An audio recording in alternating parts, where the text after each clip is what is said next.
বাংলাদেশে তো গ্যাসের খনি, বাংলাদেশে চোরেরও খনি আছে, এই জন্য আমরা গ্যাস পাই না। বাংলাদেশের মানুষ খেপে না কিন্তু খেপলে একেবারে হাফ প্যান্ট ধুই আর সব খুলে লাগবে। এই সিন্ডিকেটের হাতে বাংলাদেশের জনগণ জিম্বি। সিন্ডিকেটের বিরুদ্ধে রাস্তায় না নামা ছাড়া কোনো উপায় নেই। স্বৈরাচারী মনোভাব তাদের, আওয়ামী লীগের আমলে যে স্বৈরাচারী মনোভাব ছিল সেই স্বৈরাচারী মনোভাব তাদের এখনো যায় নাই। পেট্রোল পাম্পে দেখছেন ওই দাম বাড়াইছে, সব শেষ। অনেক যতটি মন ততটি আনন্দ যায়। দাম যদি বাড়ান লাগে বাড়াক, সমস্যা নাই তো। আমাদের ন্যাচারাল গ্যাস, এর দাম বাড়ার কারণটা কি এটাও তো আমরা জানতে পারি। আমাদেরকে গ্যাস দিচ্ছে না, তারা লরিতে গ্যাস দিচ্ছে। যে গ্যাস আছে আমাদের দেশে না থাকতো তাহলে একটা কথা ছিল যে অন্য দেশে আমদানি করতো, সেটার দাম বাড়তে পারে, কিন্তু আমার ন্যাচারাল গ্যাস কেন দাম বাড়বে? গ্যাসের দাম যদি বাড়াইতে মন চা বাড়াক, তো আমাদের তো কষ্ট দেওয়ার যুক্তি নেই ভাই। 4 ঘন্টা 5 ঘন্টা 10 ঘন্টা 12 ঘন্টা গ্যাস পাই না, বাসা বাড়িতে গ্যাস নাই।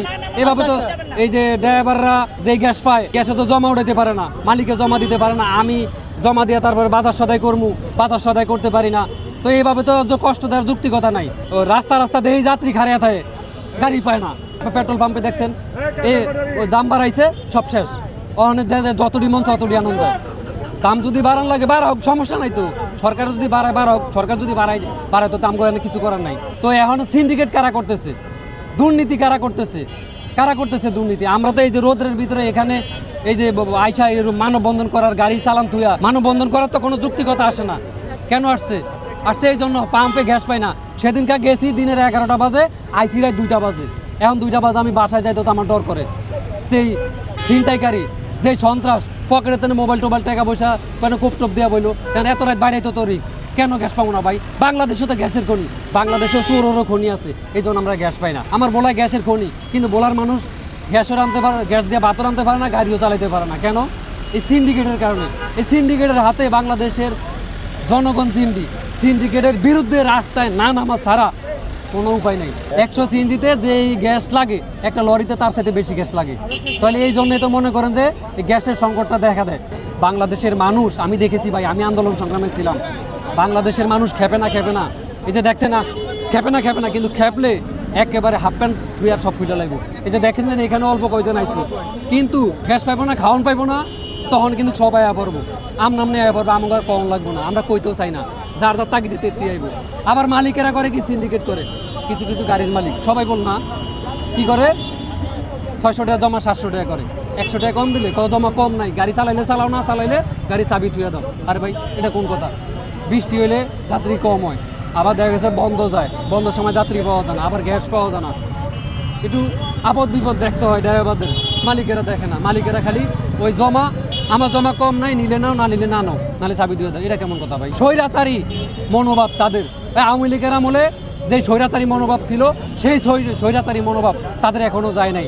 তারা এখনো কিভাবে বিএমপিকে মানে পচান লাগবো সেই ধান্দায় থাকে। আমি তাদের সাথে, আমার সাথে মানে ভাইজা যা, তোমরা আওয়ামী লীগের সময় দুর্নীতি করছো, আকাম বছর টাকা পয়সা কামাইছো, অন আবার বিএনপির বিরুদ্ধে লাগে গেছো। বিএনপির বিরুদ্ধে লাগা যাবে না। আমাদেরকে গ্যাস দিচ্ছে না, তারা লরিতে গ্যাস দিচ্ছে। যেটা মনে করেন যে পারমাণবিক বোমার চেয়েও খারাপ জিনিস, 100-র উপরে যেখানে সিলিন্ডার থাকে, একটা সিলিন্ডার বাস্ট হলে অনেক যায়। শুনেন যে 4-5 জন লোক মারা গেছে বা অনেক কিছু উড়ে গেছে, তাই 200 সিলিন্ডার থাকলে সেখানে কি অবস্থা হতে পারে? ওই এলাকার জন্য ক্ষতিকর। সরকার কিন্তু তাকে অনুমোদন দিচ্ছে না। পরিবার পরিজনকে সময় দিতে পারতেছি না, 4-5 ঘন্টা আমাদের রোডে থাকতে হচ্ছে, যার ফলে আমরা পরিবার পরিজনকে যে রুচি দেবো, ঘুম নাই, নেওয়া নাই। কারণ একটা গাড়ি লাখ টাকা দামের গাড়ি থুয়ে গেলে এই দেশে জানেন অনেক সময় চুরি ডাকাতি হয়, যা গাড়ি থুয়ে যেতেও পারি না। আমাদের এই কারণে অনেক সমস্যা হচ্ছে। আমরা চাচ্ছি যে নিরবিচ্ছিন্ন গ্যাসটা 24 ঘন্টা দেওয়া হোক। আমাদের ন্যাচারাল গ্যাস, এর দাম বাড়ার কারণটা কি এটাও তো আমরা জানতে পারি। এটা দাম বাড়ানোর কোনো কারণ থাকতে পারলে এখানে কোনো সমস্যা আছে, নাহলে আমাদের দাম বাড়ার প্রশ্ন আসে না। কারণ যে গ্যাস আছে আমাদের দেশে না থাকতো তাহলে একটা কথা ছিল যে অন্য দেশে আমদানি করতো, সেটার দাম বাড়তে পারে, কিন্তু আমার ন্যাচারাল গ্যাস কেন দাম বাড়বে? যে দেশে বিভিন্ন লাইনে কিছুদিন আগে তেলের সংকট দেখা দিয়েছিল, যেটা আসলে তেলের দাম যখন বাড়াইছে আর সংকট নাই দেশে। এখন আমাদের প্রায় 1 সপ্তাহের উপরে, আরও বেশি হবে, এতদিন যাবৎ আমরা লাইনে কোনো গ্যাস পাচ্ছি না। 8 ঘন্টা 9 ঘন্টা সিরিয়াল দিয়ে দেখা গেছে 200-250 টাকা গ্যাস ঢুকে গাড়িতে, যেটা আমরা দেখা গেছে 2700 টাকা ভাড়া মারি, আবার গ্যাস শেষ। তারা বলতেছে লাইনে গ্যাস কম, অথচ আমাদের রাষ্ট্রীয় যারা জ্বালানি মন্ত্রিসভা যারা আছেন তারা বলতেছে গ্যাসের কোনো সংকট নাই, অথচ আমরা লাইনে যেয়ে গ্যাস পাচ্ছি না।